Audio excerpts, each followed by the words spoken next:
Kottayam civil service അക്കാദമിയിലെ daily news അനാലിസിസിലേക്ക് സ്വാഗതം. നമ്മൾ ഇന്ന് ഡിസ്കസ് ചെയ്യുന്നത് ആദ്യത്തെ ടോപ്പിക്കാണ് the new skink species from Western Ghats എന്നൊരു ആർട്ടിക്കിൾ. എയിംസ്കോസ് നമുക്കറിയാം, നമ്മളുടെ ഇതൊരു പാമ്പിന്റെ രൂപത്തിലുള്ള അല്ലെങ്കിൽ പാമ്പാണ് എന്ന് തെറ്റിദ്ധരിക്കുന്ന ഒരു തരത്തിലുള്ള ഒരു ജീവിയാണ് നമ്മൾ കാണുന്ന ഈ തരത്തിലുള്ള സ്കിങ്ക് എന്നറിയപ്പെടുന്ന ഈ സ്കിങ് സ്പീഷീസിലുള്ള ഈ ഒരു ജീവി, അല്ലെങ്കിൽ സബ്ഡോലുസെപ്സ് നെയിൽഗിരിനെസിസ് എന്നറിയപ്പെടുന്ന ഈ സയന്റിഫിക് നാമമുള്ള ശാസ്ത്രീയ നാമമുള്ള ഈ ഒരു ഉരകമാണ് അല്ലെങ്കിൽ ഈ ഒരു ജീവിയാണ് ലേറ്റസ്റ്റ് ആയിട്ട് നമ്മളുടെ വെസ്റ്റേൺ ഗാർഡ്സിൽ നിന്ന് കിട്ടിയിട്ടുള്ളത്.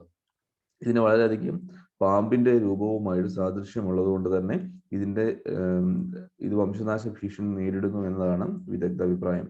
കാര്യം എന്താണെന്ന് വെച്ച് കഴിഞ്ഞാൽ, ഇത് പലപ്പോഴും ഈ ഒരു എല്ലാ തരത്തിലുമുള്ള സ്കിങ്കുകൾ അവരുടെ ജീവിതം വളരെ രഹസ്യാത്മകമായി മുന്നോട്ട് കൊണ്ടുപോകുന്ന ഒരു ജീവിയാണ്. രണ്ട്, ഇത് വളരെ ഒട്ടും വെനമസ് അല്ലാത്ത അല്ലെങ്കിൽ പോയിസൺ ഇല്ലാത്ത അല്ലെങ്കിൽ വിഷമില്ലാത്ത ഒരു ജീവിയാണ് ഈ സ്കിങ്കുകൾ.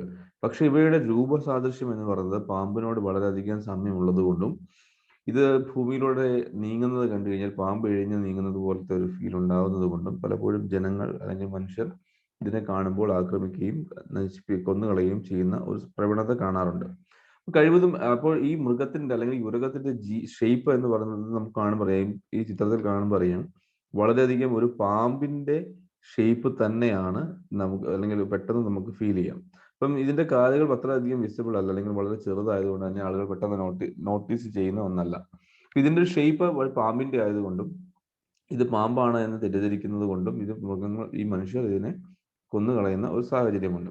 ഈ ഇത്തരത്തിലുള്ള ജീവജാലങ്ങളുടെ ഏറ്റവും പ്രധാനപ്പെട്ട ആഹാരം എന്ന് പറയുന്നത് ചെറിയ പ്രാണികളോ അല്ലെങ്കിൽ ചീവിടുകളോ അല്ലെങ്കിൽ ചെറിയ ചിലന്തികളോ ഒക്കെയാണ് ഇവയുടെ ആഹാരമായിട്ട് വരുന്നത്. പക്ഷെ എന്താണ്, ഇതൊരിക്കലും മനുഷ്യനെ ഉപദ്രവിക്കുകയോ അല്ല മനുഷ്യന്റെ ഏതെങ്കിലും തരത്തിലുള്ള ഭീഷണിയായിട്ടുള്ള ഒരു ജീവജാലമല്ല ഈ സ്കിങ്ക് എന്നറിയപ്പെടുന്നത്. ഇതിനൊപ്പം തന്നെ ഈ ഒരു എന്താണ്, ഇതിന്റെ രൂപസാദൃശ്യം തന്നെ പാമ്പിനോടുള്ള രൂപസാദൃശ്യം മാത്രമല്ല ഇവയുടെ നാശത്തിന് കാരണമാകുന്ന ചില കാരണങ്ങൾ. ഒന്ന്, സീസണൽ ചേഞ്ചസ് ഉണ്ടാവാം. സീസണൽ ചേഞ്ചസ് അല്ലെങ്കിൽ നമ്മുടെ സൗതേൺ ബ്ലോക്കിലുള്ള ഫോറസ്റ്റിന് സീസണലി ചിലപ്പോൾ തീ പിടിക്കുന്ന സാഹചര്യങ്ങളിൽ കാട്ടുതീ ഉണ്ടാകാറുണ്ട്. അതുപോലെ തന്നെ എന്താണ്, ഇൻഫ്രാസ്ട്രക്ചർ ഡെവലപ്മെന്റ് നമ്മുടെ സ്ഥലങ്ങളിൽ ഉണ്ടാകാറുണ്ട്. അതിൽ ഏറ്റവും പ്രധാനപ്പെട്ട ഒന്നാണ് റോഡിന്റെ നെറ്റ്വർക്ക് കൂട്ടുക അല്ലെങ്കിൽ വളർത്തുക, അല്ലെങ്കിൽ പുതിയ റോഡുകൾ പണിയുന്നു എന്ന സാഹചര്യം, അതുപോലെ പുതിയ വീടുകൾ പണിയുന്നു. അപ്പൊ അത്തരത്തിലുള്ള ഇൻഫ്രാസ്ട്രക്ചർ ഡെവലപ്മെന്റ് പലപ്പോഴും എന്ത് സംഭവിക്കാറുണ്ട്, ഇത്തരത്തിലുള്ള ജീവജാലങ്ങളുടെ നാശത്തിന് കാരണമാകാറുണ്ട്. ഇത് മാത്രമല്ല, ഇതൊരു IUCN റെഡ് ലിസ്റ്റിൽ ഉൾപ്പെട്ടിരിക്കുന്ന അല്ലെങ്കിൽ ഒരു ജീവജാലമാണ് ഈ സ്കിങ്ക് എന്നറിയപ്പെടുന്നത്. അപ്പൊ എന്താണ് International Union for Conservation of Nature എന്ന് നോക്കാം. അപ്പൊ International Union for Conservation is a membership union uniquely composed with government and civil society organisation. അതായത് ഇത് നമുക്കറിയാം, പ്ലാന്റ് സ്പീഷീസിന്റെയും ആനിമൽ സ്പീഷീസിന്റെയും സംരക്ഷണവും അതിനെ പ്രൊട്ടക്ട് ചെയ്യാൻ അല്ലെങ്കിൽ എക്സ്റ്റിങ്ക്റ്റ് ആവുന്നതിൽ നിന്ന് അല്ലെങ്കിൽ ഇല്ലാതെ വരുന്നതിൽ നിന്നും സംരക്ഷിക്കുവാനുള്ള ഒരു ഗവൺമെന്റിന്റെയും അല്ലെങ്കിൽ സിവിൽ സൊസൈറ്റി ഓർഗനൈസേഷന്റെയും കമ്പൈൻഡ് ആയിട്ടുള്ള ഒരു ബോഡിയാണ് International Union for Conservation of Nature എന്നറിയപ്പെടുന്നത്. ഇത് സ്ഥാപിക്കപ്പെട്ട വർഷം 1948 ഈ നമ്മുടെ IUCN സ്ഥാപിക്കപ്പെട്ടതും അതിന്റെ ഹെഡ് ക്വാർട്ടേഴ്സ് സ്വിറ്റ്സർലൻഡിലാണ്. ഇതൊക്കെ നമുക്ക് അറിയാവുന്ന ബേസിക് ആയിട്ടുള്ള കുറച്ച് കാര്യങ്ങളാണ്. ഇപ്പുറത്ത് വന്നിരിക്കുന്ന ഒരു സ്കെയിലിംഗ് ഉണ്ട്. അതായത് ഇതിനകത്ത് പല രീതിയിൽ 1, 2, 3, 4, 5, 6, 7, 8, 9 സ്കെയിൽസിലുള്ള അല്ലെങ്കിൽ ജീവജാലങ്ങളുടെ അവരുടെ ഇന്നത്തെ ഒരു സ്റ്റേറ്റസ്, അല്ലെങ്കിൽ ഭൂമിയിൽ അവരുടെ നിലവാരത്തെ കുറിച്ചിട്ടുള്ള ഒരു വ്യക്തമായിട്ടുള്ള ഒരു സ്കെയിലിംഗ് ആണ് ഇവിടെ തന്നിരിക്കുന്നത്.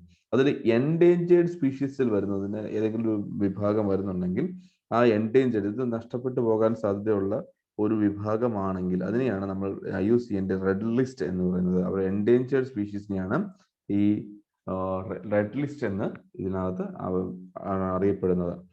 The IUCN is a global union composed of both government as well as civil society organization with more than 1,400 organizations. As its members, the IUCN is an international authority on the status of natural world. അതായത് നമുക്കറിയാം, ഏകദേശം 1400 ഓർഗനൈസേഷൻസിന്റെ both government and civil society ഓർഗനൈസേഷന്റെ ഒരു യൂണിയനാണ് International Union for Conservation of Natures എന്ന് പറയുന്നത്.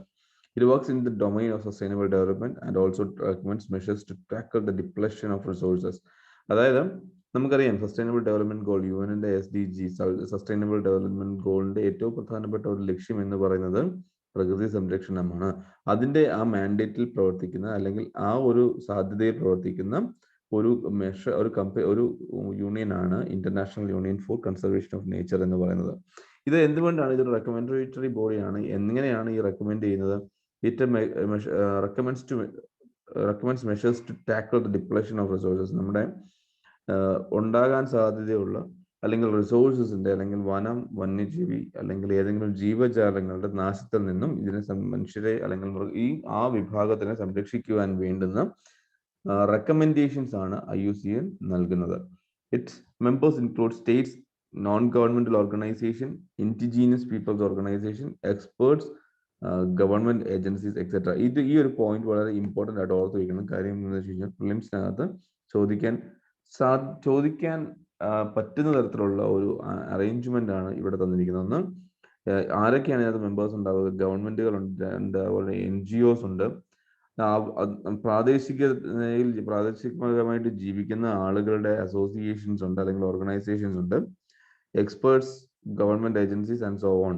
അത്തരത്തിലുള്ള ഒരു വിഭാഗമുണ്ട്. അതിനകത്ത് ഏറ്റവും പ്രധാനപ്പെട്ട ഇൻഡിജിനിയസ് പീപ്പിൾ ഓർഗനൈസേഷനെ അല്ലെങ്കിൽ പ്രാദേശികമായിട്ടുള്ള ജനതയെ ഉൾപ്പെടുത്തി എന്നുള്ളതാണ് IUCNന്റെ പ്രത്യേകത എന്ന് പറയുന്നത്. കാര്യം എന്ന് വെച്ച് കഴിഞ്ഞാൽ അവിടെ ഉണ്ടാവാൻ സാധ്യതയുള്ള പ്രത്യേകതകൾ നമുക്ക് മനസ്സിലാക്കുവാൻ ഏറ്റവും സാധാരണ ആള് അല്ലെങ്കിൽ എക്സ്പേർട്സിനേക്കാൾ നന്നായിട്ട് മനസ്സിലാക്കുന്നത് അല്ലെങ്കിൽ അറിയുന്നത് അവിടുത്തെ സാധാരണ ജനങ്ങളാണ്. ആ സാധാരണ ജനങ്ങളാണ് അവിടുത്തെ വ്യക്തമായിട്ടുള്ള ഒരു ചില മാറ്റങ്ങൾക്ക് കാരണം അല്ലെങ്കിൽ വ്യക്തമായിട്ടുള്ള മാറ്റങ്ങൾ മനസ്സിലാക്കുന്ന ആദ്യത്തെ ഒരു വിഭാഗം എന്ന് പറയുന്നത്.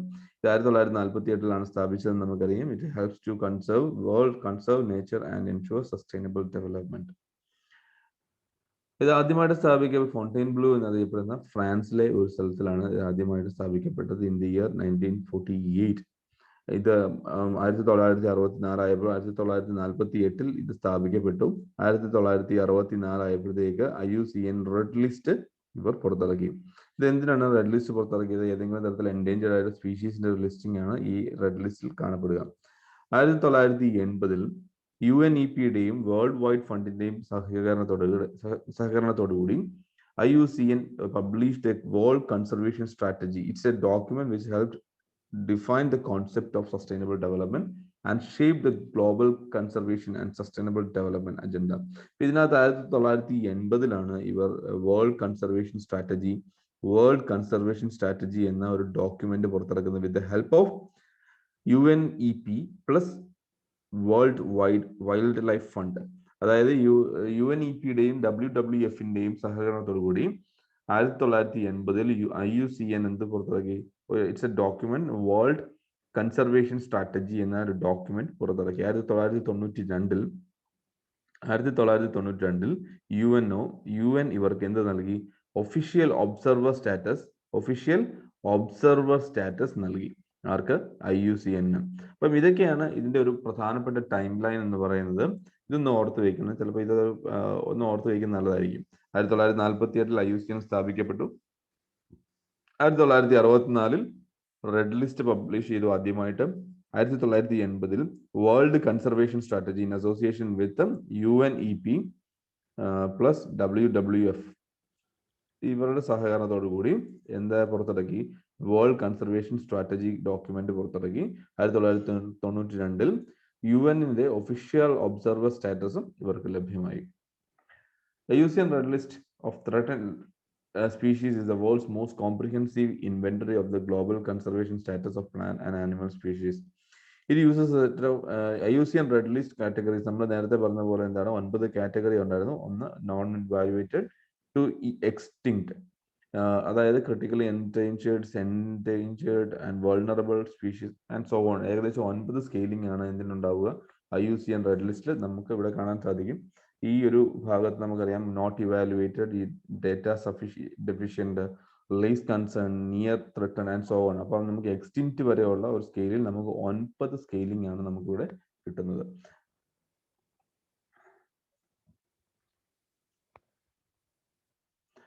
IUCN-ന്റെ എല്ലാ 4 വർഷം കൂടുമ്പോഴാണ് IUCN വേൾഡ് ഒബ്സർവേഷൻ കോൺഗ്രസ് നടക്കുക. ആ സമയത്താണ് അതിന്റെ ചെയർപേഴ്സണെ ഇവർ ഇലക്ട് ചെയ്യുന്നത്. 4 വർഷത്തെ ടെന്യൂറിലേക്കാണ് ഈ ഒരു ചെയർപേഴ്സണെ ഇലക്ട് ചെയ്യുന്നത്. അപ്പം അതുപോലെ എന്താണ് ഇവരുടെ ഇതിനൊരു സെക്രട്ടേറിയറ്റ് ഉണ്ട്. Secretariat is headed by Director General. And IUCN has 8 regional office and other offices over in 50 countries. IUCN is the IUCN Council. The chief governing body of IUCN is the IUCN Council that guides the organization between the Congress sessions. ഇവരെ ഈ ഒരു ചെയർപേഴ്സണെ അല്ലെങ്കിൽ IUCN council ചെയർപേഴ്സണെ തിരഞ്ഞെടുക്കുന്നത് 4 വർഷത്തേക്കാണ്. ഇതൊക്കെയാണ് just ഒരു basic ഫാക്ടുകളായിട്ടൊന്ന് ഓർത്ത് വയ്ക്കുക. അടുത്തൊരു പ്രധാനപ്പെട്ട ഒരു ആർട്ടിക്കിളാണ് മ്യൂക്കോർമൈക്കോസിസ് ഇൻ COVID-19 പേഷ്യൻസ് എന്നറിയപ്പെടുന്ന ഒരു ആർട്ടിക്കിൾ.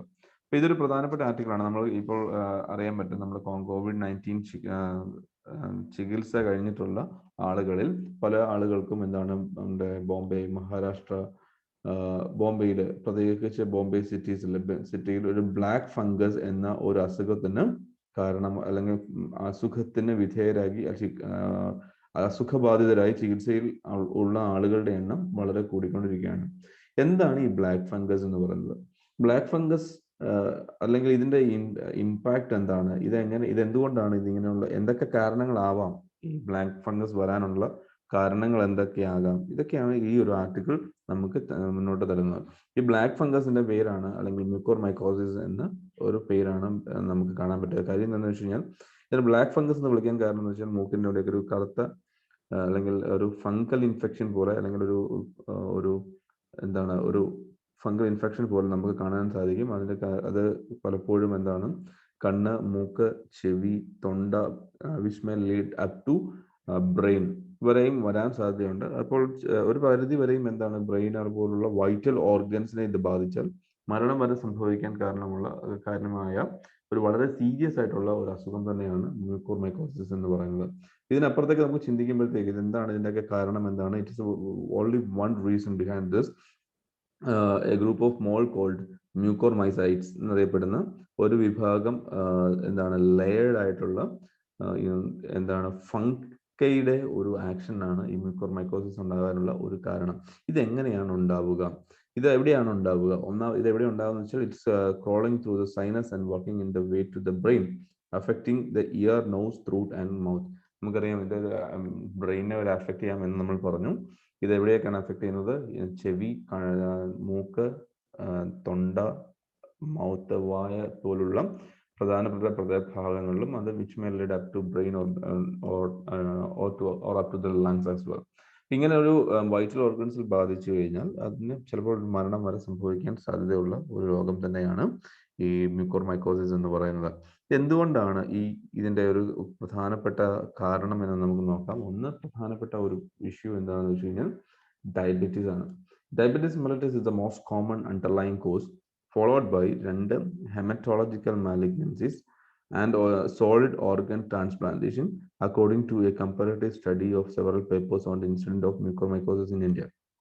അതായത് ഡയബറ്റീസ് മെലിറ്റസ് അല്ലെങ്കിൽ ഡയബറ്റീസ് ഒരു പ്രധാനപ്പെട്ട കാരണമാണ്. 2 ഏതെങ്കിലും ഹെമറ്റോളജിക്കൽ മാലിഗ്നൻസീസ് അല്ലെങ്കിൽ ഏതെങ്കിലും ഒരു ഓർഗൻ ട്രാൻസ്പ്ലാന്റ് ചെയ്ത ആളുകളിലും കൂടുതലായി ഇത് കാണപ്പെടുന്നു എന്നുള്ളതാണ് ഇതിന്റെ ഒരു പേപ്പേഴ്സ് അല്ലെങ്കിൽ കമ്പാരറ്റീവ് സ്റ്റഡിയുടെ റിസൾട്ടായിട്ട് ഔട്ട്കം ആയിട്ട് നമുക്ക് കാണാൻ പറ്റുന്നത്. അടുത്തൊരു പ്രധാനപ്പെട്ട ഒരു കാര്യം, indiscriminate use of high dosage of steroids in COVID-19 patients. അല്ലെ, പലപ്പോഴും എന്താണ് COVID-19 പേഷ്യൻസിന് വളരെയധികം റിലീഫ് നൽകുന്ന അല്ലെങ്കിൽ ഹൈ ഡോസ് സ്റ്റിറോയിഡ്സ് നൽകാറുണ്ട്. പക്ഷേ irrational or indiscriminate use of high dose of steroid may lead to mucormycosis as well. This leads to spikes in the sugar level among the diabetes, which in turn renders them vulnerable. ഇതിന്റെ ഒരു വല്ലാത്ത steroid ഉപയോഗിക്കുന്നത് കൊണ്ട് പലപ്പോഴും എന്താണ് diabetes പേഷ്യൻസിൽ അല്ലെങ്കിൽ sugar level കൂടാൻ സാധ്യതയുണ്ട്. അല്ലെങ്കിൽ ഷുഗർ ലെവൽ കൂടുമ്പോൾ ഇവർ എന്താണ് ഷുഗർ ലെവൽ കൂടുതലായിട്ടുള്ള ആളുകൾ മ്യൂക്കോർമൈക്കോസിസിന് വൾണറബിൾ ആണ് എന്നതാണ് മറ്റൊരു വസ്തുത. അടുത്തൊരു പോയിന്റ് ആയിട്ട് പറയുന്നത് use of monoclonal agents like tocilizumab may be a factor too. He added that അതുപോലെ തന്നെ എന്താണ് പലപ്പോഴും എന്താണ് പല ഡിവൈസുകളും ഓക്സിജൻ മാസ്കുകളാണെങ്കിൽ മാറ്റിവെക്കുകയും സ്റ്റെറൈൽ ചെയ്യാതെ മാറ്റി വയ്ക്കുന്ന ഒരു സാഹചര്യം ഉണ്ടാകാറുണ്ട്. പലപ്പോഴും എന്താണ് നമുക്കറിയാം, ഇങ്ങനെ മാറ്റി വയ്ക്കുമ്പോൾ പലപ്പോഴും it is already there in the atmosphere. So ഇത്തരത്തിൽ നമ്മൾ മാസ്കുകളോ അല്ലെങ്കിൽ മറ്റുള്ള ഡിവൈസുകളോ ഷെയർ ചെയ്യുമ്പോൾ അത്തരത്തിലും ഷെയർ ചെയ്തത് കൊണ്ടുമാകാം ഇത്തരത്തിലുള്ള ഒരു അസുഖം പടർന്നു പിടിക്കുന്നത് എന്നതും ഒരു പ്രധാനപ്പെട്ട കാരണമായിട്ട് ചൂണ്ടിക്കാട്ടപ്പെടുന്നു. അതായത് here that while the fungi are present in the environment, the use of nasal prongs and other devices for oxygen delivery and possibility breach the sterile conditions possibly say to cross infection and hospital acquired infection. പലപ്പോഴും അത്തരത്തിലുള്ള ഡിവൈസുകളുടെ sharing ആവാം ഇതിന്റെ ഒരു കാരണമായിട്ട് മുന്നോട്ട് വയ്ക്കുന്നത്.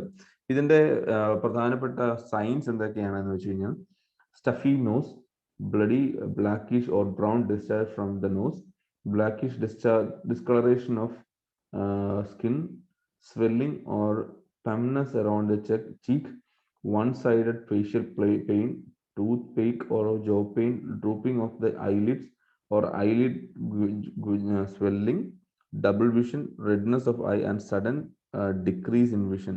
ഇത്തരത്തിൽ ഇതൊക്കെയാണ് പ്രധാനപ്പെട്ട ഒരു സിംറ്റംസ് ആയിട്ട് ഇതിനെ മ്യൂക്കോർ മൈക്കോസിസിനെ നമുക്ക് കാണാൻ പറ്റും. അതായത് ഏതെങ്കിലും തരത്തിലുള്ള ബ്രൗൺ കളറുള്ള ഡിസ്ചാർജ് മൂക്കിൽ നിന്ന് വരിക, അല്ലെങ്കിൽ എന്താണ് സ്റ്റഫി നോസ് ആയിട്ട് തോന്നുക, അതല്ലെങ്കിൽ എന്താണ് സ്കിന്നിന് ഡിസ്കളറേഷൻ സംഭവിക്കുക,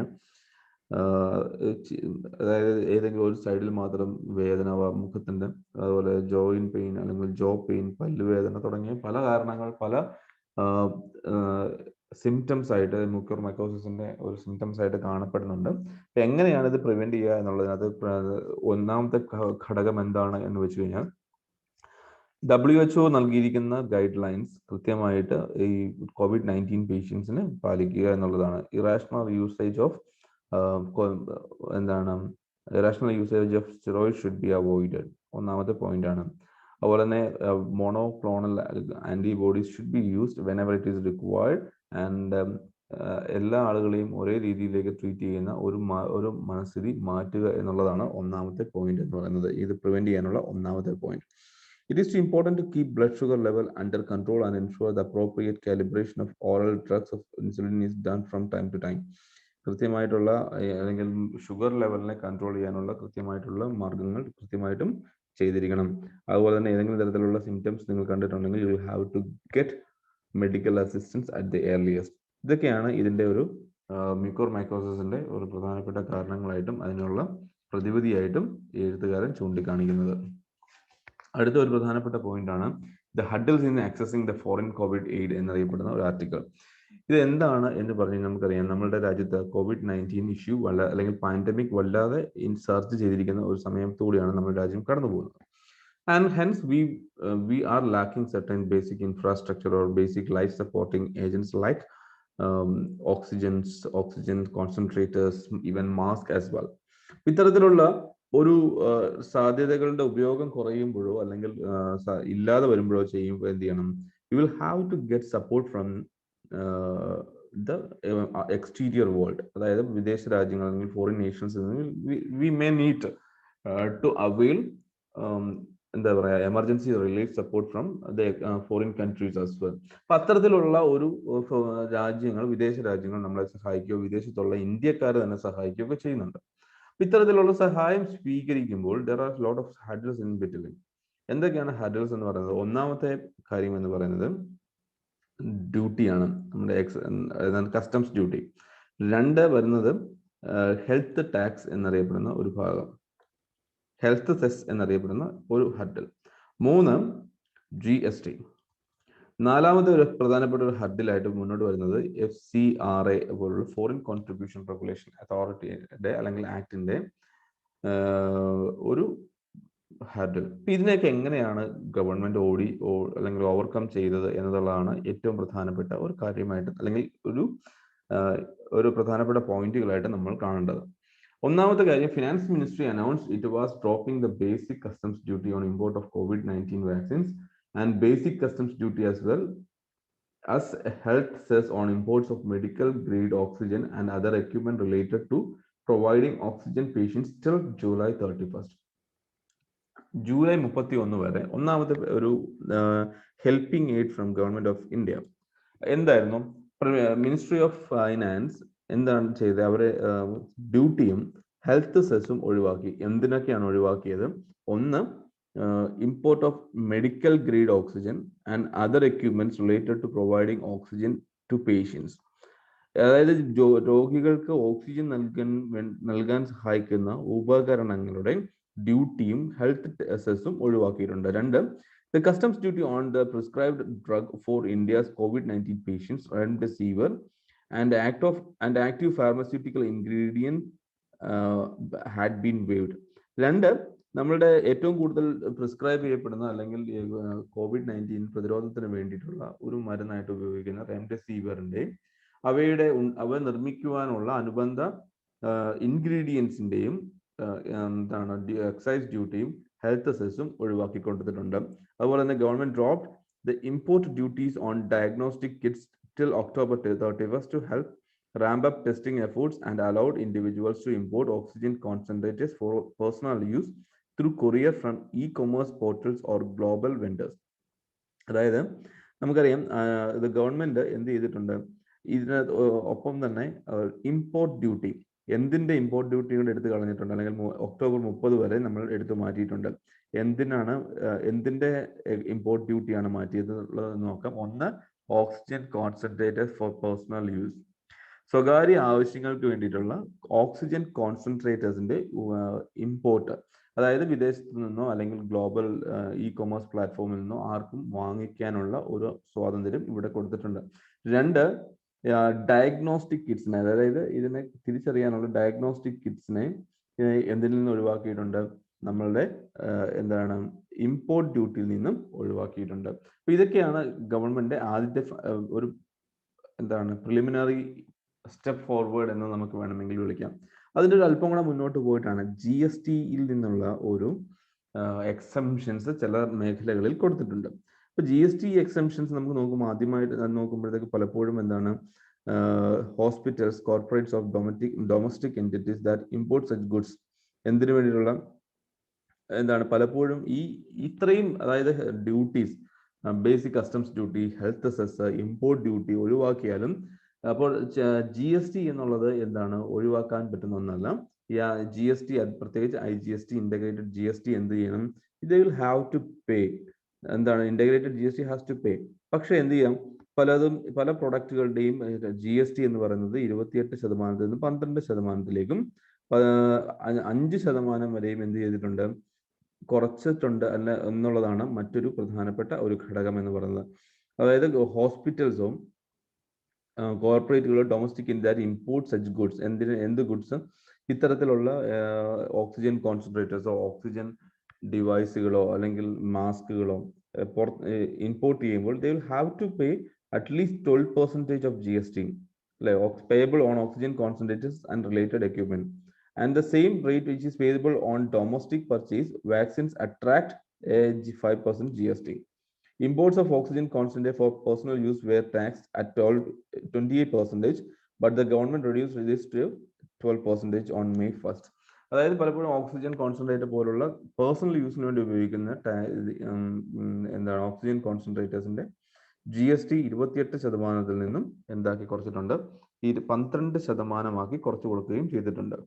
അതുപോലെ തന്നെ എന്താണ്, പക്ഷേ മെയ് 3-ാം തീയതി on May 3rd, the Finance Ministry granted a conditional ad hoc GST exemption for imports of all COVID-19 relief material, including vaccine, medical oxygen, remdesivir vials, etc.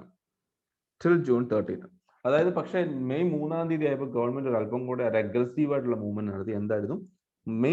June 30 വരെ എന്ത് ചെയ്യുന്നില്ല, we don't need any single paisa as tax or GST for covid related import.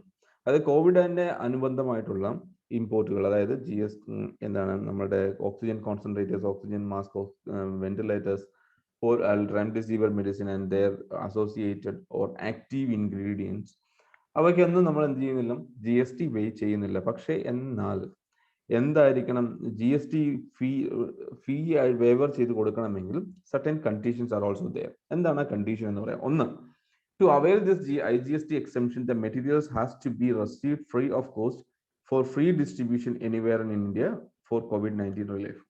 അതായത് നിങ്ങൾക്ക് ഈ രാജ്യത്ത് IGSTയുടെ waiver ലഭിക്കണമെങ്കിൽ നിങ്ങൾ ഈ രാജ്യത്ത് സൗജന്യമായി ഡിസ്ട്രിബ്യൂട്ട് ചെയ്യാനുള്ള ഒരു പ്രൊഡക്റ്റ്, ഒരു സാധ്യതയായിരിക്കണം എന്ത് നിങ്ങളുടെ പ്രൊഡക്റ്റ്. ഫോർ എക്സാമ്പിൾ ഒരു വെന്റിലേറ്റർ ആണെങ്കിൽ ആ വെന്റിലേറ്റർ എന്തായിരിക്കണം, ഒരു സൗജന്യമായിട്ട് രാജ്യത്ത് ഡിസ്ട്രിബ്യൂട്ട് ചെയ്യാൻ പറ്റുന്നതായിരിക്കണം. 2, ഇത് നിങ്ങൾക്ക് വിദേശത്തു നിന്നും സൗജന്യമായി ലഭിച്ചിരിക്കണം. നിങ്ങൾ പണം കൊടുത്ത് വാങ്ങിയിട്ട് ഇവിടെ ഫ്രീ ആയിട്ട് ഡിസ്ട്രിബ്യൂട്ട് ചെയ്യാനാണെങ്കിലും എന്ത് ലഭിക്കില്ല, ഈ IGST എക്സെംഷൻ ലഭിക്കില്ല എന്നതാണ് മറ്റൊരു വസ്തുത. But domestic companies or charities importing these items by purchasing them, even if for free distribution, the country cannot avail this tax break. അതായത് ഇപ്പോൾ ഏതെങ്കിലും തരത്തിലുള്ള എന്താണ് ഒരു കമ്പനി, ഇന്ത്യൻ കമ്പനി, ഒരു കമ്പനി എന്ത് ചെയ്യണം, വിദേശത്ത് നിന്ന് എന്താണ് ഇമ്പോർട്ട് ചെയ്യണം, എന്താണ് ഒരു Y എന്ന രാജ്യത്ത് നിന്ന് എന്ത് ചെയ്തു, ഓക്സിജൻ കോൺസെൻട്രേറ്റേഴ്സ് ഇമ്പോർട്ട് ചെയ്തു. ഓക്സിജൻ കോൺസെൻട്രേറ്റേഴ്സ് അതിന് പകരം എന്ത് ചെയ്തു, അവരുടെ ഡോളേഴ്സ് അല്ലെങ്കിൽ പേയ്മെന്റ് നടത്തിയിട്ടുണ്ട്. എങ്കിൽ പോലും എന്ത് ചെയ്യാൻ പറ്റത്തില്ല. അപ്പം ഇത് ഫ്രീ ഡിസ്ട്രിബ്യൂഷൻ ആണ്. ഇത് ഫ്രീ ഡിസ്ട്രിബ്യൂഷൻ ഇന്ത്യയിൽ ഫ്രീ ഡിസ്ട്രിബ്യൂട്ട് ചെയ്യാനാണെങ്കിൽ പോലും they won't get this tax break. അപ്പൊ എന്താണ് ചെയ്യാൻ പറ്റുക എന്നുള്ളതാണ് മറ്റൊരു ചോദ്യം എന്ന് പറയുന്നത്. അത്തരത്തിൽ ഇങ്ങനെ ഇമ്പോർട്ട് ചെയ്ത് ഫ്രീ ആയിട്ട് ഡിസ്ട്രിബ്യൂട്ട് ചെയ്യാനാണെങ്കിൽ ഇവർക്ക് ഏതെങ്കിലും ഒരു സംസ്ഥാനത്താണ് ഡിസ്ട്രിബ്യൂട്ട് ചെയ്യേണ്ടതെങ്കിൽ ആ സംസ്ഥാനത്തിന്റെ പ്രയർ സർട്ടിഫിക്കേഷൻ നേടേണ്ടതുണ്ട്. അതായത് ആ ഒരു ഗവൺമെന്റിന്റെ, അല്ലെങ്കിൽ ഇപ്പോൾ ഉദാഹരണം ഒരു കേരളത്തിലാണ് ഡിസ്ട്രിബ്യൂട്ട് ചെയ്യുന്നതെങ്കിൽ they will have to get a prior recommendation or prior consent from the respective state. അപ്പോൾ ഒരു സംസ്ഥാനത്തിന്റെ ഫോർ എക്സാമ്പിൾ കേരളത്തിലാണ് ഈ പ്രൊഡക്റ്റ് ഡിസ്ട്രിബ്യൂട്ട് ചെയ്യുന്നതെങ്കിൽ കേരള ഗവൺമെന്റിന്റെ അനുവാദം ഇവർ നേടേണ്ടതുണ്ട്. എന്തിനു വേണ്ടിയിട്ട്? ഈ സംസ്ഥാനത്ത് ഡിസ്ട്രിബ്യൂട്ട് ചെയ്യാനുള്ള അനുവാദം നേടേണ്ടതുണ്ട്. എന്തിനു വേണ്ടിയിട്ടാണ് ഈ അനുവാദത്തിന്റെ ആവശ്യം? എന്താണ്? To get the tax break announced on May 3rd of this year. എങ്ങനെയാണ് പറയേണ്ടത്? ഇപ്പോൾ അതായത് ഒരു രാജ്യത്ത് സൗജന്യമായി വിതരണം ചെയ്യാൻ ഒരു പ്രൊഡക്റ്റ് കൊടുക്കുകയാണെങ്കിൽ ദാറ്റ്സ് ഓൾ റൈറ്റ്, ഗവൺമെന്റിന് അതിൽ ഒരു തരത്തിലുമുള്ള ഒബ്ജക്ഷൻ ഇല്ല. പക്ഷേ എന്ത് ചെയ്യണം, നിങ്ങൾക്ക് എന്തായിരിക്കണം, ഇത് അവിടെ സൗജന്യമായി ലഭിച്ചതായിരിക്കണം. അതിവിടെ ഡിസ്ട്രിബ്യൂട്ട് ചെയ്യാനാണെങ്കിൽ എന്ത് ചെയ്യണം, ഏതെങ്കിലും സംസ്ഥാനത്തിലാണ് ഡിസ്ട്രിബ്യൂട്ട് ചെയ്യേണ്ടത്. ഏത് സംസ്ഥാനത്താണോ നിങ്ങൾക്ക് ഡിസ്ട്രിബ്യൂട്ട് ചെയ്യേണ്ടത് ആ സംസ്ഥാനത്തിന്റെ അനുവാദം വാങ്ങിക്കണം. അതിന് ഓക്കെ. അപ്പൊ അതിന് ഒപ്പം തന്നെ ഏതെങ്കിലും തരത്തിൽ വിദേശത്തുള്ള ഏതെങ്കിലും ഇൻസ്റ്റിറ്റ്യൂഷൻസോ കമ്പനീസോ അല്ലെങ്കിൽ എൻറ്റിറ്റീസുമായിട്ട് ടൈഅപ്പിൽ ചെയ്ത് ഈ രാജ്യത്ത് ഒരു ചാരിറ്റി അല്ലെങ്കിൽ ഇത്തരത്തിലൊരു സാധ്യത ചെയ്യാനുള്ള സാഹചര്യം ഉണ്ടോ എന്നുള്ളതാണ് മറ്റൊരു ചോദ്യം. അങ്ങനെ ഒരു സാഹചര്യം ഉണ്ടെങ്കിൽ ആ സാഹചര്യത്തിന് ഒഴിവാക്കാൻ വേണ്ടിയിട്ടാണ് ഫോറിൻ കോൺട്രിബ്യൂഷൻ റെഗുലേഷൻ ആക്ട് നമ്മുടെ നിലവിൽ വന്നിരിക്കുന്നത്. എന്താണ് ഫോറിൻ കോൺട്രിബ്യൂഷൻ റെഗുലേഷൻ ആക്ട്? അതായത് no entity in India is allowed to receive foreign aid or cash donation unless they have an approval to do so under the Foreign Contribution Regulation Act of Act. അതായത് ഒരു ഇന്ത്യയിലുള്ള ഒരു ഏജൻസിക്കും ഒരു NGOസിനും എന്ത് ചെയ്യാൻ പറ്റുന്നില്ല, വിദേശ രാജ്യങ്ങളിൽ നിന്ന് ക്യാഷോ അല്ലെങ്കിൽ പണമോ സഹായമോ സ്വീകരിക്കാനുള്ള അവകാശമില്ല unless they get registered under the Foreign Contribution Regulation Act. അതുപോലെ തന്നെ എന്താണ് ഓക്കെ. അപ്പൊ അത്തരത്തിൽ ഏതെങ്കിലും എക്സെപ്ഷൻസ് FCRA നിന്ന് കിട്ടാതെ എന്ത് ചെയ്യാൻ പറ്റത്തില്ല, ഇവർക്ക് വിദേശത്തിലുള്ള കറൻസി അല്ലെങ്കിൽ വിദേശത്തിനുള്ള സഹായം സ്വീകരിക്കാൻ ഉള്ള ഒരു സാഹചര്യമില്ല. The more FCRA approved entities and NGOs need to have a same stated objective as the intended use of fund being donated. അതായത് ഇപ്പൊ ഏതെങ്കിലും തരത്തിലൊരു FCRA ഒരു അപ്രൂവൽ ഒരു NGOസിന് കിട്ടിയിട്ടുണ്ടെങ്കിൽ ആ NGO എന്ത് ചെയ്യണം, ഈ പണം എന്ത് ചെയ്യുന്നു എന്നുള്ളതിനെ കുറിച്ച് വ്യക്തമായിട്ടുള്ള മാർഗരേഖ ഗവൺമെന്റിൽ സമർപ്പിച്ചിരിക്കണം. അതുപോലെ തന്നെ എന്താണ്, the new rules introduced last September require such NGOs to open a bank account for receiving foreign fund at the State Bank of India Parliament Street branch by April 1st. അതായത് ഇതിനകത്ത് വിദേശ നിക്ഷേപം അല്ലെങ്കിൽ വിദേശ സഹായം സ്വീകരിക്കാമോ, FCRAയിൽ അല്ലെങ്കിൽ പെർമിഷൻ കിട്ടിയിട്ടുള്ള NGOസിന് പണം സ്വീകരിക്കാം. പക്ഷെ ആ പണം സ്വീകരിക്കേണ്ടത് എവിടെയാണ് എന്നതിനെ കുറിച്ചിട്ട് കഴിഞ്ഞ സെപ്റ്റംബറിൽ ഒരു മാർഗനിർദ്ദേശം പുറത്തിറങ്ങിയിട്ടുണ്ട്.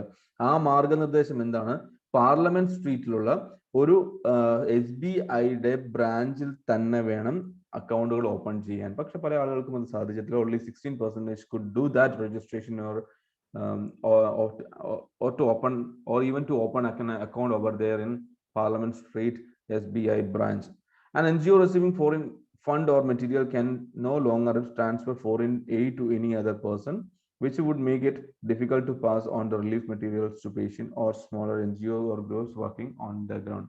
NGO കിട്ടുന്ന ഫണ്ട് അല്ലെങ്കിൽ മെറ്റീരിയൽസ് അതുകൊണ്ട് തന്നെ എന്താണ് പലയിടത്തോട്ടും ട്രാൻസ്ഫർ ചെയ്യാൻ സാധിക്കുന്നില്ല. അതുകൊണ്ട് തന്നെ പല ആളുകളും ബുദ്ധിമുട്ടുന്നുണ്ട് എന്നുള്ളതാണ് ഏറ്റവും പ്രധാനപ്പെട്ട ഒരു ബുദ്ധിമുട്ടായിട്ട് ഈ പല പല NGOസും ഡൽഹി ഹൈക്കോടതിനെ ബോധിപ്പിച്ചത്. ആൻഡ് ഹെൻസ് they consider എന്താണ് finance ministry to consider dropping GST levies on all oxygen concentrators imports as they can be linked to the right to life under Article 21 of the Constitution of India and the under COVID-19 pandemic. Government of India ഈ ഒരു നോംസിലൊക്കെ ഒരു ഇളവ് ഉണ്ടാക്കണമെന്നാണ് പല NGOസിന്റെ ആവശ്യം. And hence they went to court as well to get relief on FCRA rules or norms, and by considering it as a kind of right to life under Article 21 of Constitution of India, right to life of its citizens. അടുത്തത് air India express. നമ്മളുടെ national carrier air India എന്ത് ചെയ്തിരുന്നു, zeolite cargo service ലോകത്തിലെ പല കോണിൽ നിന്നും നമ്മൾ start ചെയ്തിട്ടുണ്ട്. എന്തിനാണ് സിയോളൈറ്റ് ഉപയോഗിക്കുക? To separate oxygen. അതായത് നമുക്കറിയാം നമ്മുടെ അന്തരീക്ഷത്തിൽ ഓക്സിജന്റെ ലെവൽ, ഓക്സിജനൊപ്പം തന്നെ നമുക്ക് എന്തുണ്ട്, നൈട്രജന്റെ പ്രസൻസും നമുക്ക് കാണാൻ സാധിക്കും.